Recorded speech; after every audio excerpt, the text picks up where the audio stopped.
Hey, welcome back to the show. I thought we'll have another nerd discussion, go straight back down that rabbit hole for Metallica's Master of Puppets, as this is just one of the greatest guitar tones ever recorded. It absolutely just blew me away as a teenager growing up, and I have pretty much spent my whole life just chasing tones because of these albums. And Justice for All and Master of Puppets, they've just caused me to go on this rampage looking for the ultimate guitar tone, and it's just so cool. But a different tack today. We usually just go through the tones and dial our amps in and use different EQs and effects to try and create that tone. But the big question, and no one can really seem to answer it on the internet, even when there's interviews with Flemming Rasmussen, and I've really listened to them all, it's really uncertain what cabinets were used on that record. It's from Flemming Rasmussen, he just said they were using like Marshall Celestion loaded 412 cabinets.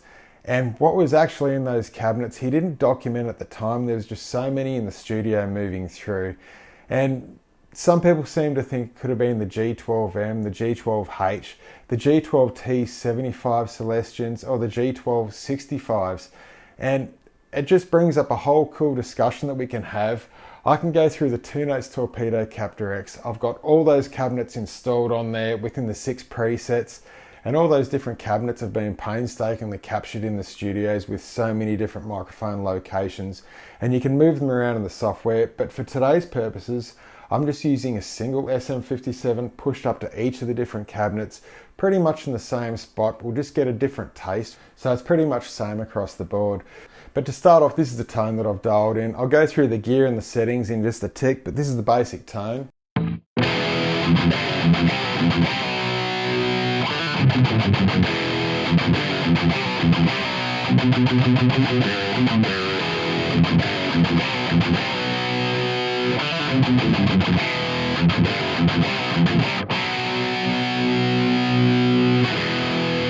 And that's the basic tone I've dialed in using my Mark V 25 in 2C plus mode.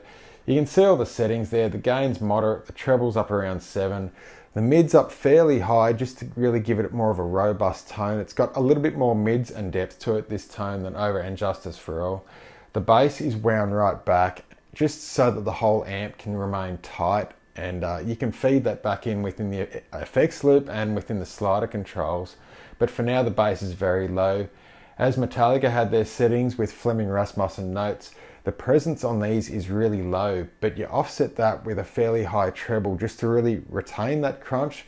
But on the surface, the presence is very low just to give it that sort of low end rumble as well. And then for the slider controls, I'm not feeding in too much low end, and Flemming never really did this within those studio notes that he had.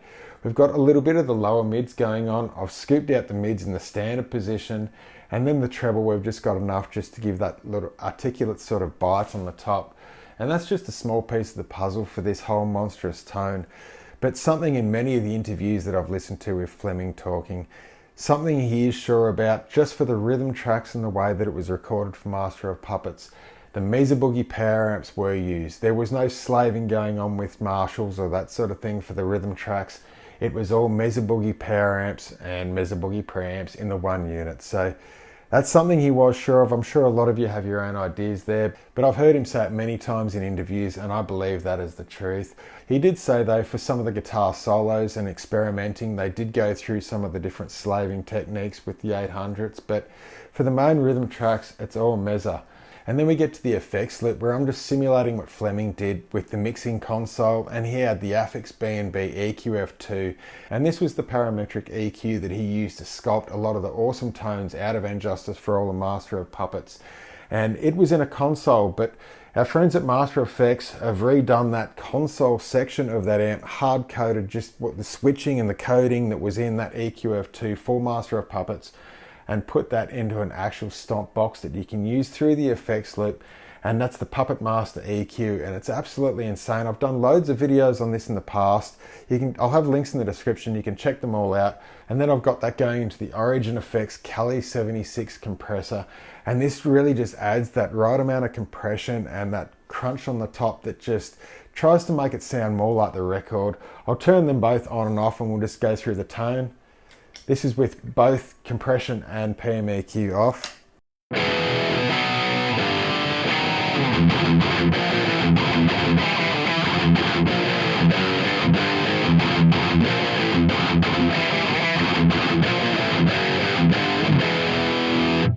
Now just adding the Puppet Master EQ to that.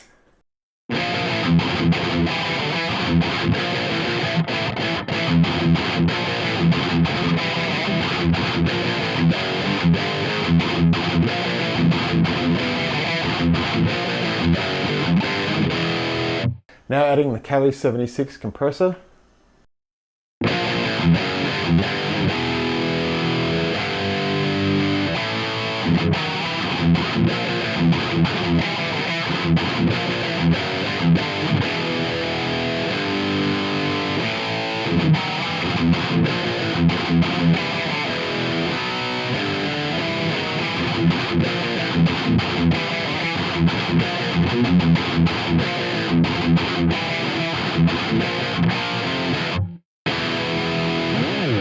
And using those two pedals, Puppet Master EQ and Cali 76, in the effects loop of the Mk 25, to me that's the closest I can come at actually trying to replicate the Master of Puppets rhythm guitar tone. It's just such a killer tone, so much fun to play. It's the best wrist workout ever. Oh, hold on. Here mate, you dropped the cashew. Oh, there you go. He loves cashews. That's it, mate. So I guess it just leaves us now what actual cabs were used on that record. So I've done a whole heap of research and just checked out what actual Marshall cabinets were on the market in the early 80s, considering Master of Puppets came out in March of 86. What actual cabs were out there on the market? Vintage 30s were only pretty much released in 86, so it's fairly unlikely that a vintage 30 was in any of those cabinets. The first vintage 30s were a Marshall design vintage 30 with Celestion, a proprietary design, and they had a little bit more top end. They were regarded as some of the best vintage 30s ever. Then Celestion actually produced their own vintage 30, and then Mesa did their own voicing as well later down the track. So I've got an old Marshall cabinet in the software, and it's actually from the Fortin bundle, and it's an old UK based vintage 30 that he had, and it's the cabinet that he pretty much uses just to use the yardstick for all his amplifiers, but this has those original vintage 30s in it, and this is the tone of those.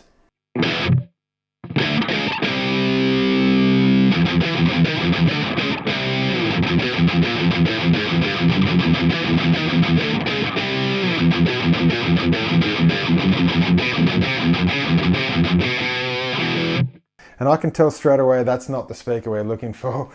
But a lot of the 412 cabs that were around through the 70s and in the early 80s, and chances are they would have had them floating around the studio, had G12M greenback speakers in them.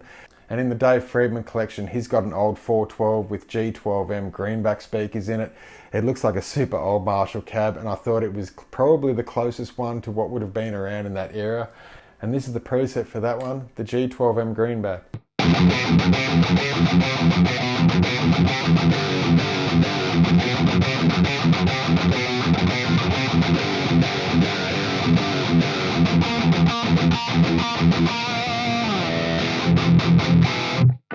And again, that's a great sounding cab, but to me it's a little bit too warm. I think it just lacks a little bit of that sort of that aggression that was known for that album tone. Let's just hear it again.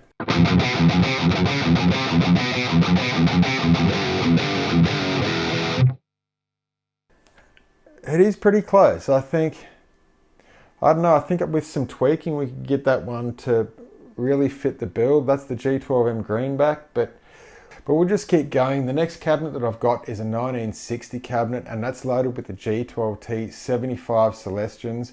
And this really is just something that could have been used on the record. The 300 watt cabs, Fleming did mention they had a lot of those in the studio. We'll just see if this is the one.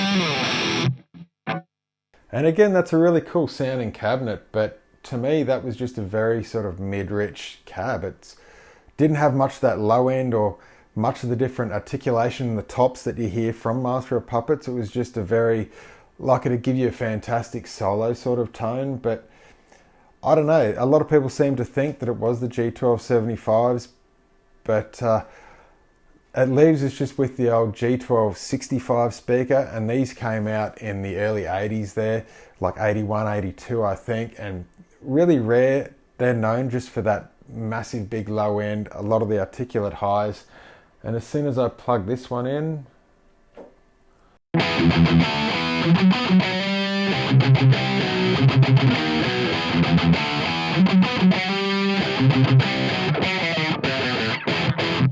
and as soon as I heard that, I just knew that it had that sort of untamed, really raw aggression about it. I just think it really suited it. It's really heavy in the lows. It's got lots of the highs. It's a little bit scooped in that mid-range, but it just seems to add to the tone and just make it sound pretty much bang on.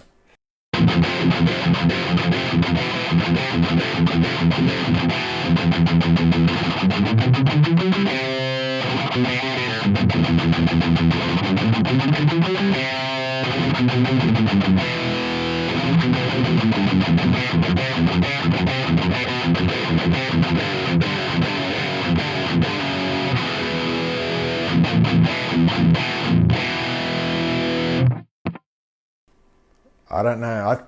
I think that's the winner. We can skip back to the Friedman G12M, the greenbacks. I thought they were a fantastic sounding speaker for this. We'll just hear that tone again, maybe a different song.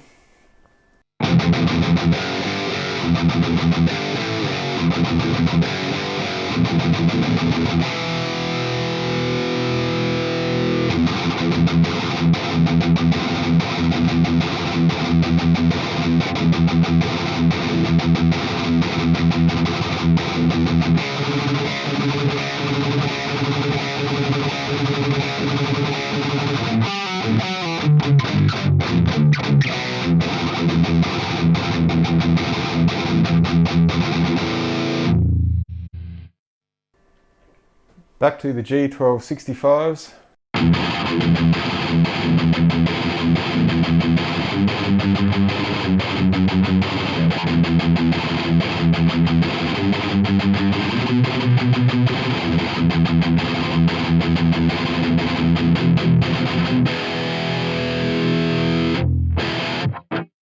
And I don't know, I really think those results are fairly conclusive what was actually used on Master of Puppets. The G1265s really seem to stand out as the speaker that it just sounds right. When I first got the Torpedo Captor X, just before I was using it, I was miking up the Mesa 112 all the time. And it's got the Mesa V30 inside of it. And I was using the single SM57 in a lot of the videos pre-Captor X. And I was just so used to hearing that cab, sitting here with headphones, dialing in certain tones. So the first thing I did when I got the Captor X was go to the two-note store, go buy that exact same cab, the same Mesa Recto 112, and I just sat and just compared them both, just A, B, and I could tell straight away they were the exact same cab. The results that I found back then, they were close up around 90% close, I would say 90 to 95%. You could cycle through all the different cabinets, but the second you came back to that Mesa 112 in the software, to me, I could just go, yeah, that's the Mesa 112. So I can only assume that that happens with the G1265s in Friedman's cab, the Fortin cab with the UK V30s, all the different awesome cabs that you can get from the two-note software in the Dynar collection, and it's absolutely killer. I don't have any of those cabs, and I don't think I'll ever be able to afford them anyway. But look, I really hope you enjoyed the video, guys. It's been a lot of fun for me. Get to go back down the rabbit hole. Master of Puppets. It's still kicking my ass to this day, and the right-hand workout is unreal. But take care, and I'll see you guys next week.